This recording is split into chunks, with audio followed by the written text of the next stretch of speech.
তো যাই হোক, দেখতে পাচ্ছেন বানরের কীর্তিকলাপ শুরু হয়ে গেছে কিন্তু অলরেডি। তো এই বানরের খেলা দেখবেন, এই নাম দেখছেন কিন্তু বানরের কীর্তিকলাপ শুরু হয়ে গেছে। তো দেখাও, এদিক দাঁড়াও, দর্শকের দিকে দিক দেখাও, দর্শকের উদ্দেশ্য, এই দর্শকের উদ্দেশ্য একটা সালাম দাও, একটা সালাম দাও, সালাম সালাম। হ্যাঁ, সবাই সালামের উত্তরটা দিবেন।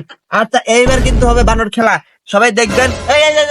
শোনেন, এই যে এখন দেখবেন আপনারা আসামি কিভাবে জেল থেকে পালায়। এই যে হাতের দিকে লক্ষ্য করেন, এই যে আমাদের বানরের উদ্দেশ্যে, বানর দেখাও, এই হ্যাঁ, জেলখানা থেকে কিভাবে আসামি পালিয়ে আসে। হ্যাঁ হ্যাঁ, এই তো, এই যে খেলা দেখতে পাচ্ছেন কিন্তু, হাতে তালি, হাতে তালি হবে, হাতে তালি, হাতে তালি, হাতে তালি হবে, হাতে তালি। এইবার দেখবেন আপনারা হচ্ছে রাতে গরু কিভাবে চোররা চুরি করতে আসে। বান্দর একটু দেখাও কিভাবে রাতে গরু চুরি করতে আসে চোররা, একটু দেখাও। হ্যাঁ, এই যে দেখতে পাচ্ছেন বান্দরের কাছ থেকে, এই যে দেখেন দেখেন দেখেন দেখেন দেখেন কিন্তু, এই